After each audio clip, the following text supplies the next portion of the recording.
नई सोच की नई सुबह आई है तेरी अंगनाई में, उठ जाग मेरे धरती के लाल रंग भर अपनी अंगड़ाई में।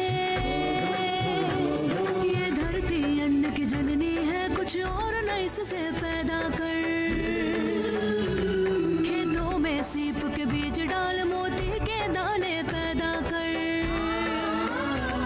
खेतों को हर एक झूलर दे, सो रंग दे फसल के फूलों को। फागुन को लाल गुलाल रंग दे, गीत सावन के झूलों को। नई सोच, नई सोच, नई सोच। इस गांव में खेत और खलिहानों के सिवा है क्या जहां मैं जा सकता हूँ? अजय, ये तो कोई जवाब नहीं हुआ। मेरा जवाब है कि मैं दामिनी से मिलने गया। और कुछ पूछना है आपको? मैं मर जाऊंगी ना तब भी मेरी कोई खबर मत लेना, कोई मतलब नहीं रहेगा आपको। अरे ये क्या कह रही है मेरी बच्ची? तेरी लाश? अरे मरे तेरे दुश्मन, क्या हुआ ऐसा जो ऐसी बातें बोल रही है तू? मम्मी, मेरी दुश्मन तो सरपंच बन गई। अब मैं क्या करूंगी, मेरा क्या होगा? मैं अजय के बिना नहीं रह सकती। मम्मी, मुझे एक बात समझ में नहीं आती है, जो चीज मुझे चाहिए होती है वो मुझसे दूर क्यों चली जाती है? डिम्पी, इंसान की इच्छाएं ना असीमित होती हैं और उनमें से सारी इच्छाएं पूरी नहीं होती। इसलिए हमारी जो इच्छा पूरी नहीं होती, हमें ऐसे लगता है कि वो इच्छा हमसे दूर जा रही है। मम्मी, मैं आपकी फिलॉसफीज में बिल्कुल इंटरेस्टेड नहीं हूँ। मैं अपनी प्रॉब्लम लेकर यहाँ आई हूँ और आप हो कि मुझे प्रवचन पे प्रवचन दिए जा रही हो। अरे मेरी फिलॉसफी में ही ना तेरी प्रॉब्लम का सल्यूशन है। गॉड, मैं यहाँ पर क्यों आई? मम्मी, बच्चों को अपने पेरेंट्स के प्यार की जरूरत भी होती है, हमेशा ये बड़ी बड़ी बातें की जरूरत नहीं होती है। अब मुझे एक बात समझ में नहीं आती कि मुझ में ऐसा क्या नहीं है जो दामिनी में है। वो अजय मुझसे दूर क्यों भागता है? देख डिम्पी, जिंदगी किसी एक पल की मोहताज नहीं होती। जैसे जैसे हम आगे बढ़ते हैं, हमारी प्राथमिकताएं भी बढ़ती जाती हैं। केवल एक व्यक्ति तुम्हारी पूरी लाइफ को कंट्रोल नहीं कर सकता है। इसीलिए कहती हूँ, मजबूत बन और आगे बढ़। अब मम्मी, आगे कहाँ बढ़ूं? कैसे मजबूत बनूं मम्मी? उसने मुझे चोट पहुंचाई है। चोट पहुंचाई है? कहाँ कहाँ लगी तुझे? चोट का मतलब है वो दामिनी ने मुझे हरा दिया। अच्छा। अरे डिम्पी, ऐसा क्यों सोचती हो तुम? ये तुम्हारी नहीं, उस अजय की हार है। हमारी फैमिली के साथ बैठने के लायक ही नहीं है वो। एक नंबर का नालायक है वो। अरे बहुत किस्मत वाला होगा जिसकी जिंदगी में तू आएगी। देखना, एक दिन वो अजय बहुत पछताएगा। एक नंबर का लूजर है वो। अरे क्या बातें हो रही है माँ बेटी में? क्या चाहिए डिब्बी बेटा? क्या हो गया? पापा, दामिनी ने मुझे हरा दिया। इम्पॉसिबल। जगदीश राज की बेटी को एक गंवार की बेटी हरा सकती है क्या? मेरी बेटी हारे ये मैं होने नहीं दूंगा। डैडी, मैं अजय के बिना नहीं रह सकती, मुझे अजय चाहिए। अजय तुम्हारे काबू में होगा बेटा। जब वो दामिनी नहीं रहेगी तो अजय तुम्हारे सिवा जाएगा कहाँ? उसको तुम्हारे पास आना ही होगा। जो मेरी बेटी की खुशियों के साथ खेलेगा उसको मैं दुनिया से उठा दूंगा।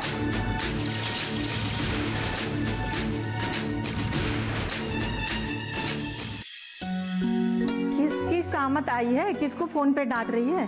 आपको कैसे पता चला कि मैं किसी को डांट रही हूँ? ये लो, पूरे घर में तुम्हारी आवाज गूंज रही थी। तू हंस क्यों रही है? माँ, जब पूरे घर में मेरी आवाज गूंज रही थी तो आपको तो पता चल गया होगा कि मैं किससे डांट रही हूँ। अब मुझे कैसे पता चलेगा? जब तू डांट रही थी तो उसका तो नाम नहीं लिया तूने। कौन है वो बेचारा? बेचारा बेचारा नहीं है, एक नंबर का बुद्धू है वो। तो फिर वो बुद्धू का नाम क्या है? उसका नाम नहीं बताऊंगी मैं, क्योंकि वो आपका लाडला है। हमेशा उसकी तरफदारी करती रहती हो आप। मैं समझ गई। क्या समझ गई आप? यही कि उस बुद्धू का नाम अजय है। लेकिन उसने क्या कसूर कर दिया है अब? माँ, छोटी से छोटी बातों से समझानी पड़ती है, और जरा सा कुछ बोल दो तो रूठ के बैठ जाता है वो। अच्छा माँ, मैं जा रही हूँ। अब तू कहाँ जा रही है? अजय के घर, और कहाँ। मैंने उसे फोन किया था तो बहुत तुनक के बात कर रहा था। इसका मतलब तू उसके घर जाके उसे डांटेगी? हो सकता है, और अगर उसने माफी मांग ली तो नहीं भी हो सकता है। अब मैं जा रही हूँ माँ। अब 2 मिनट रुक, मैं भी चलती हूँ तुम्हारे साथ। माँ, मैं उसे डांटने जा रही हूँ, मारने नहीं। आप क्या करेंगी जाके? बेटा बहुत दिन हो गए मेम साहब से नहीं मिली, तो तुम्हारे साथ मैं चलती हूँ। माँ, बहुत दिन कहाँ हुए हैं? अभी आप परसों ही तो गई थी उनके घर। खैर छोड़िए, चलिए आप भी देख लेना मैं कैसे अजय को डांटती हूँ। दामिनी, तुम में मेरे नहीं तुम्हारे पापा के गुण आए हैं। जब वो गुस्सा होते थे ना तो पूरे घर को सर पे उठा लेते थे। तू रुक, मैं कपड़े बदल के अभी आई। माँ, आपने तो बहुत अच्छी साड़ी पहनी है, तो क्यों चेंज कर रही हैं आप? नहीं बदलूंगी तो मेम साहब डांटेंगी। पता है वो क्या कहेंगी? क्या बोलेंगी वो? कहेंगी, सबिता तुम्हारे पास इतनी सारी साड़ियां हैं तो क्यों नहीं पहनती है? दामिनी के दहेज के लिए बचा के रखी है क्या? माँ, अगर मनीषा चाची ऐसा कुछ कहने वाली हैं तो आप तो साड़ी चेंज कर लो। ठीक है, तू रुक, अभी आती हूँ। माँ सुनो, थोड़ा जल्दी करना, मुझे पंचायत दफ्तर में काम भी है। हाँ। अच्छा हो गया कि मैं तुम्हारे साथ तुम्हारे घर आ गई। मेरा तो होटल में रुकने का जरा भी मन नहीं था। मैं तो तुम्हें कब से कह रही थी कि आओ, लेकिन तुम हो कि आनाकानी करने लगी। मैंने सोचा कि आपको कष्ट होगा। अरे कष्ट कैसा, वैसे भी मेरी कोई बहन नहीं है, ईश्वर ने तुम्हें मेरे पास भेजा है। और वैसे भी आज हम दिन भर यहाँ वहाँ बहुत घूमे, कितना अच्छा लगा। मुझे तो लगता है कि मैं आपसे ढेर सारी बातें करती रहूं। तो करो बातें, मैं भी तुम्हें सुनना चाहती हूँ। पता है जब तुम बोलती हो ना तो मेरी आंखों के सामने पूरा नक्शा आ जाता है। यही बात तो मैं आपके लिए भी कह सकती हूँ ना। अगर मैं अच्छा बोलती हूँ तो मुझे सुनने वाला भी तो अच्छा होना चाहिए ना। तो फिर तुम सुनाती रहो जो तुम लिखने वाली हो। तुम्हें तो पढ़ने वाले पढ़ते रहेंगे, सबसे पहले मैं सुन लेती हूँ। तो बहुत गंभीर बात बताना है तुम्हें। किसानों के ऋण संकट के बारे में। 3000 किसानों के आत्महत्याओं में से 2074 किसानों ने बैंक से ऋण नहीं लिया था। तो फिर कहाँ से किसानों ने कर्ज लिया था? मनी लेंडर से। बिल्कुल सही पहचाना। लोकप्रिय धारणा के विपरीत केवल 9.8% कर्ज मनी लेंडर के थे। इसका अर्थ यह मुद्रा उधारदाताओं के द्वारा पेशी शक्ति और उत्पीड़न एक प्रमुख प्रेरक शक्ति नहीं हो सकती। ब्यूरो के आंकड़ों से किसान आत्महत्या और ऋण ग्रस्तता के बीच एक मजबूत संबंध का भी पता चलता है। जबकि महाराष्ट्र और कर्नाटक में किसान आत्महत्याओं की संख्या सबसे अधिक थी। इन दोनों राज्यों में ऋणग्रस्तता के लिए आत्महत्या की उच्च दर भी थी। हे भगवान, किसानों के साथ कितना अन्याय है। प्रत्यक्ष बाजार एकीकरण का अभाव, ई राष्ट्रीय कृषि बाजार, मेरा मतलब है ई नाम जैसी सरकारी योजनाओं के बावजूद इस क्षेत्र में बिचौलियों को हटाना या कम करना आसान होने की बजाय कठिन से अधिक कठिन साबित होने लगा था। क्या कारण हो सकता है इसका? जहां योजनाएं और नीतियां किसानों के लिए है, भारत में साक्षरता और डिजिटल विभाजन द्वारा जागरूकता की कमी बहुत सारे किसानों, विशेष रूप से सीमांत और छोटे लोगों को सुधारने में एक बाधा साबित हो रही है। वे योजनाओं से अनजान हैं। वो ये नहीं जानते कि सरकार द्वारा उन्हें प्रदान किए गए लाभों का लाभ कैसे उठाया जाए, और इस तरह वो पीड़ित हैं। एक और कारण बताऊं तुम्हें? हाँ बताओ। वो कारण है पानी की समस्या। आत्महत्याओं के आंकड़ों पर एक नजर डालो तो ये भी पता चलता है कि महाराष्ट्र और कर्नाटक जैसे पानी की कमी वाले क्षेत्रों में आत्महत्याओं की एक एकाग्रता है। फेल हो रहे मानसून से किसानों की मुसीबतें और बढ़ जाती हैं। अंतर्राज्यीय जल विवाद भी किसानों पर अनावश्यक संकट पैदा करते हैं। पानी की कमी से उत्पादनों की मांगों को पूरा करने में विफलता हुई है। सानिया, तुम ये सारी सच्चाई समाचार पत्रों में लिखना। क्या ऐसा नहीं हो सकता कि ये सारी बातें टीवी पर दिखाई जाएं? हाँ, क्यों नहीं, ये टीवी पे समाचार पर भी आएगा। तुम्हारी बातें सुनकर मेरी सारी थकान मिट गई। मुझे और भी बातें जाननी है, सुनाओ। जलवायु परिवर्तन किसानों और कृषि को भी प्रभावित कर रहा है। मानसून सिस्टम, फ्लैश फ्लड आदि के कारण फसलों को नुकसान हुआ है। आस्थगित मानसून भी नियमित रूप से उत्पादन की कमी का कारण बनता है।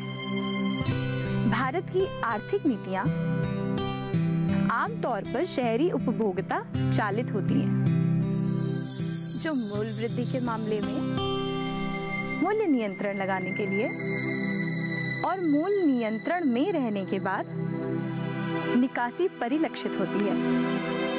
इस तरीके की नीतियां लाभ मार्जिन को सीमित करती हैं और किसानों के ऋण चक्र को तोड़ने की संभावनाओं को बढ़ाती हैं। लेकिन किसानों का कर्ज सरकार द्वारा तो माफ भी किया जाता है। कर्ज माफी की बजाय सरकार को प्राथमिक क्षेत्र में सुधार के लिए पुनर्निवेश और पुनर्गठन के उपायों में ध्यान देना चाहिए। प्रकृति पर, कृषि पर निर्भरता को कम करना चाहिए और प्रभावी जल प्रबंधन तकनीकों का उपयोग करना चाहिए। सरकार को फसल की खराबी पर रोकने के लिए भी ध्यान देना चाहिए। सही कहा आपने। हर किसान, विशेषकर गरीब किसानों को संस्थागत वित्त उपलब्ध कराना चाहिए। इस संबंध में लाटे, मेरा मतलब है रेड टेप को कम करना पड़ेगा। यह सुनिश्चित करने के लिए प्रभावी निगरानी की गरीब किसान वास्तव में ऋण प्राप्त करता है और एक मोर्चा नहीं है, जबकि वास्तविक लाभार्थी एक बड़ा जमींदार भी हो सकता है। वैसे आज तुमने मुझे बहुत सारी महत्वपूर्ण बातें बताई। मैं लोगों के बीच जाऊंगी, उन्हें जागरूक करूंगी, उन्हें बताऊंगी, ताकि आने वाले समय में उन्हें किसी भी कठिनाइयों का सामना न करना पड़े। वैसे आज बहुत बातें हो गई, अब चल के खाना भी खा लेते हैं। हाँ हाँ, चलो, क्यों नहीं, चलो चलो। आओ।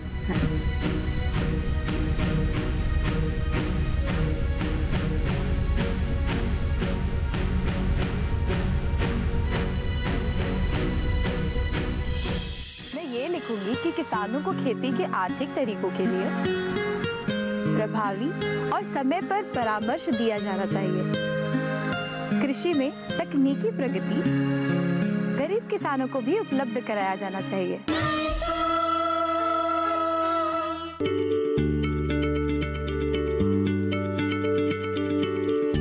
क्या आप किसी बीमारी से परेशान हैं?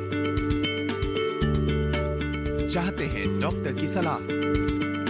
तो हम हैं आपके साथ, बताएंगे आपको जीने की राह। समस्याएं आपकी, समाधान देश के मशहूर विशेषज्ञों के। घर बैठे बात करें देश के जाने माने डॉक्टरों से। हमारे लाइव प्रोग्राम स्वस्थ किसान में हर शनिवार शाम 6 बजे से 7 बजे तक।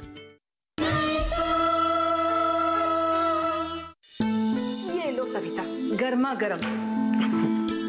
और बताओ, कैसा चल रहा है तुम्हारा सब कुछ? सब बढ़िया चल रहा है। चाय की दुकान सब बढ़िया चल रहा है। लो ना, तुम कुछ खा ही नहीं रही हो। मैं खा रही हूँ। आप इतना प्यार से बनाई है तो क्यों नहीं खाऊंगी? आप भी लीजिए ना। हाँ, ले। दामिनी अब तक नहीं आई? आती ही होगी। बहुत ही अच्छा बना है। बहुत। नमस्ते मनीषा चाची। अरे नमस्ते नमस्ते, आओ बैठो बैठो। कैसी है बेटा? मैं एकदम ठीक हूँ, आप कैसी हैं? मैं भी अच्छी हूँ। तुम्हारा काम वाम सब ठीक चल रहा है ना? हाँ, सब अच्छा चल रहा है। बस कोशिश कर रही हूँ गाँव वालों की जितनी भी समस्या है उसे सुलझा सकूँ। अच्छा, मैं तुम्हारे लिए कुछ लेके आती हूँ। नहीं नहीं चाची, मैं खा के आई हूँ। वैसे अजय कहाँ है? अजय बेटा ऊपर पढ़ाई कर रहा है, मैं बुला दूँ उसको? नहीं, मैं चली जाती हूँ। आती हूँ मामी। हाँ, आप लोग खाइए।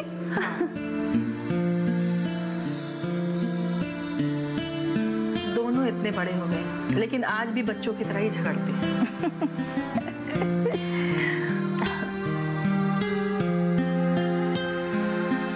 बहुत ही स्वादिष्ट है ना? साहब खाए कि नहीं? हाँ, वो तो पहले ही खा के सो गए।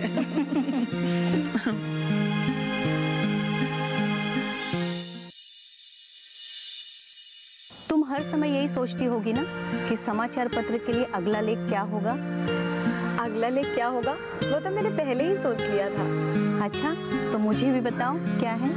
मैं ये लिखूंगी कि किसानों को खेती के आर्थिक तरीकों के लिए प्रभावी और समय पर परामर्श दिया जाना चाहिए। कृषि में तकनीकी प्रगति गरीब किसानों को भी उपलब्ध कराया जाना चाहिए। ये तो बहुत अच्छा सोचा तुमने। और बताओ ना। सरकार को छोटे किसानों की भूमि को पूल करने और उन्हें आर्थिक रूप से खेती योग्य भूमि के बड़े हिस्सों में बदलने का प्रयास करना चाहिए। छोटे किसानों को आय के वैकल्पिक स्रोतों पर सलाह दी जानी चाहिए और उसी के लिए प्रशिक्षण दिया जाना चाहिए। राहत के प्रावधान से किसानों के परिवार को केवल राहत की बजाय आजीविका बनाए रखने के लिए सक्षम होना चाहिए। तुम्हारी ये सोच भी एकदम सही है। आपको पता है, आंध्र प्रदेश में कुछ किसानों ने आत्महत्या कर ली थी ताकि उनके परिवार को राहत पैकेज मिल सके। क्या? परिवारों को राहत पैकेज मिल सके इसलिए किसानों ने आत्महत्या कर ली? ये तो बहुत ही दुखदाई है। और देखो, हमारे किसानों पर बोझ कम करने के लिए एक भी सुनिश्चित शॉर्ट विधि नहीं है। तुम्हें क्या लगता है सानिया, सरकार को किसानों की किस तरह से मदद करनी चाहिए? सरकार विभिन्न हितधारकों के साथ परामर्श करके किसान ऋणग्रस्तता को कम करने के लिए, फसल की पैदावार में सुधार लाने के लिए, जल संसाधनों का कुशलता से प्रबंध करने और किसानों को वैकल्पिक आय स्रोत बनाने के लिए प्रभावी और दीर्घकालिक उपायों के साथ आना चाहिए। और क्या करना चाहिए सरकार को? आईएएस परीक्षा के लिए किसानों की आत्महत्या उनके लिए एक महत्वपूर्ण विषय है। यह अर्थव्यवस्था, कृषि और सामाजिक मुद्दों, मानसिक स्वास्थ्य के अंतर्गत आता है और वास्तव में एक बहुविषयक विषय है। छात्रों को इस विषय पर नियमित रूप से पढ़ना चाहिए और इस क्षेत्र की विभिन्न सरकारी योजनाओं के बारे में भी पढ़ना चाहिए। भारतीय सरकार की जो नीतियां किसान आत्महत्याओं का मूल कारण है, वो है उदारीकरण और वैश्वीकरण। अर्थशास्त्री ये सुझाव देते हैं कि वृहद आर्थिक नीति में संरचनात्मक परिवर्तन होना चाहिए। कई सामाजिक कार्यकर्ता समूहों और अध्ययनों ने महंगी आनुवांशिक रूप से संशोधित फसलों और किसान आत्महत्याओं के बीच एक लिंक का प्रस्ताव दिया है। बीटी कपास को किसान की आत्महत्याओं के लिए जिम्मेदार माना गया है, क्योंकि बीटी कपास की बीजों की कीमत आम लोगों से दुगनी होती है। उच्च लागतों ने कई किसानों को कभी बड़े ऋण लेने के लिए मजबूर किया। अक्सर निजी साहूकार किसानों को उनके कपास को बाजार में लाने की तुलना में कम कीमत पर बेचने के लिए मजबूर करते हैं। किसानों के बीच ऋण और आर्थिक तनाव का स्रोत अंततः आत्महत्या बीटी कपास के बीजों के उपयोग से भी कम पैदावार से जुड़ी खेती में बढ़ती लागत को अक्सर मध्य भारत में संकट का कारण बताया जाता है। एक अध्ययन में पाया गया है कि भारत के वर्षा क्षेत्रों में किसान आत्महत्या की दर आत्महत्या करने वाले कारकों में बीटी कपास की उच्च लागत और बीटी कपास के शुरुआत के बाद पारिस्थितिक व्यवधान फसल की हानि शामिल थे। हालांकि अन्य विद्वानों का कहना है कि इस बेटी कपास सिद्धांत ने कुछ धारणाएं बनाई और क्षेत्र की वास्तविकता को नजरअंदाज किया। तो बताओ कैसा लगा मेरा लेख? बहुत बढ़िया, इसका अवश्य असर होगा। वैसे अपने व्यवसाय के सिलसिले में आप देश के बहुत सारे हिस्सों में गई होंगी। हाँ, बहुत भ्रमण किया है मैंने। अलग अलग शहरों में, अलग अलग गांव में कितने सारे जगह और लोगों के बारे में लिखा है मैंने। लेख भी लिखे होंगे ना? जी, बहुत से लेख लिखे हैं मैंने। उसकी पूरी फाइल है, उसे बहुत जल्द छपवाऊंगी भी मैं उसे। तो उसकी एक कॉपी मुझे भी भेज देना। जी जरूर, उसमें आपका भी जिक्र होगा। अच्छा, तो ठीक है, तुम कुछ अपने और अनुभव मुझे सुनाओ। सुनते सुनते आप उकता जाएंगी। जरा भी नहीं, आप सुनाइए। बचपन से ही मुझे नई नई जगहों पे जाने का शौक था, पर मैं जा न सकी। आज मैं आपके अनुभव सुन लूंगी। मैं आपको विदर्भ जिले का किस्सा सुनाती हूँ। अच्छा। विदर्भ के जिस भी गांव में मैं गई, सभी जगह मुर्दनी छाई हुई थी।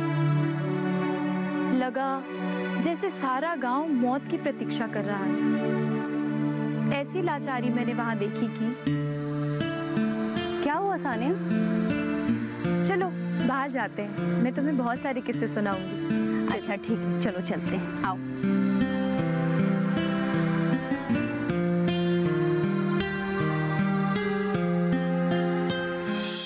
मैंने तुम्हें बोला कि चलो मेरे बाइक पे बैठ जाओ, मैं तुम्हें दफ्तर छोड़ देता हूँ, तो तुमने मना कर दिया। हाँ, और फोन पे कितना डाटा तुमने, भूल गए क्या? अजय, तुम भी ना छोटे बच्चों की तरह जिद करने लगते हो। मतलब मैं तुम्हारे साथ बाइक पे नहीं बैठी।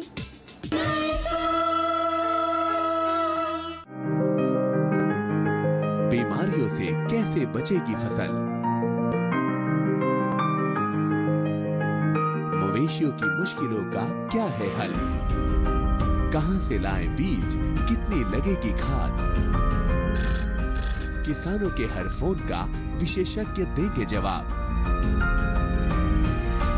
देखिए हेलो किसान लाइव, सोमवार से शुक्रवार शाम 6 बजे।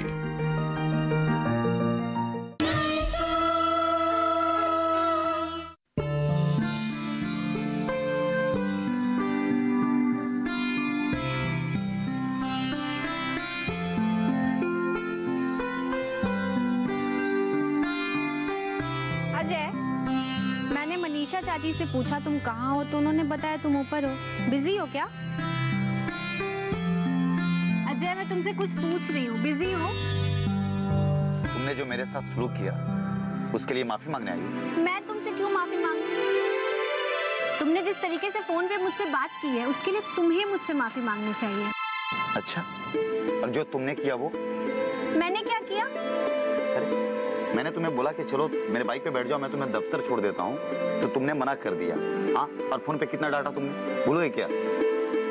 अजय, तुम भी ना छोटे बच्चों की तरह जिद करने लगते हो। मतलब मैं तुम्हारे साथ बाइक पे नहीं बैठी, इसलिए तुम्हारा मूड ऑफ हो गया। चलो ठीक है, सॉरी बोलो मुझे। एक तो तुमने मेरा अपमान किया और उल्टा सॉरी मुझे बोल रही हो बोलने को।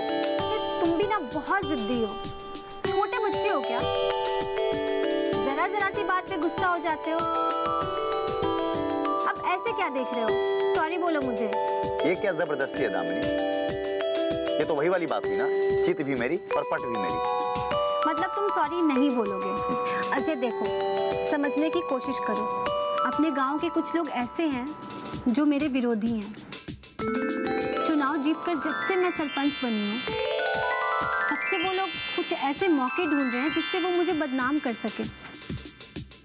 और अगर मैं तुम्हारे साथ बाइक पे बैठ के घूमूंगी तो वो मेरे बारे में उल्टी सीधी खबरें फैला देंगे जो मैं नहीं चाहती। तो इसका मतलब तो यही हुआ ना दामिनी कि जब कभी हम रास्ते में मिले तो मैं तुमसे बातें ना करूं, किसी अजनबी की तरह मुंह मोड़ के चला जाऊं। ऐसा नहीं है अजय, एक काम करना, या तो तुम मेरे घर आ जाना या मैं तुम्हारे घर आ जाऊंगी, फिर जी भर के बातें करेंगे, ठीक है? अब चलो स्माइल करो, क्योंकि ये भोंदी सी शक्ल ना मुझे तुम्हारी बिल्कुल पसंद नहीं है। अजय मुस्कुरा दो ना। ये ठीक है? या परफेक्ट। अब तुम्हारा मूड ठीक है? हाँ, मैं तुम्हारे लिए कॉफी बना कर ला सकता हूँ। अरे नहीं अजय, तुम सुनो ना, कल कल शाम को 5 बजे मेरे घर आ जाना। मैं तुम्हारी फेवरेट आलू की टिक्की बनाऊंगी, ठीक है? फिर बैठ के आराम से बातें करेंगे और आलू की टिक्की खाएंगे। देख, तुझ पर ना रंजीत का असर होता जा रहा है। हूबहू उसके जैसे बोलने लगी है तू। रंजीत मामा ठीक ही तो कहते हैं, ये दुनिया कोई भी चीज आपको आसानी से लेने नहीं देगी। सरकार किसानों के लिए ठोस नीति बनाए। कृषि के साथ साथ दूसरे काम जैसे कुटीर उद्योग, मछली पालन, मुर्गी पालन, दुग्ध पालन और दूसरे व्यवसाय करने चाहिए। और किसानों का कर्ज भी माफ हो। नई सोच के नई सुबह आई है तेरी अंगनाई में। उठ जाग मेरे धरती के लाल रंग भर अपनी अंगड़ाई में। ये धरती अन्न की जननी है, कुछ और नई से पैदा कर।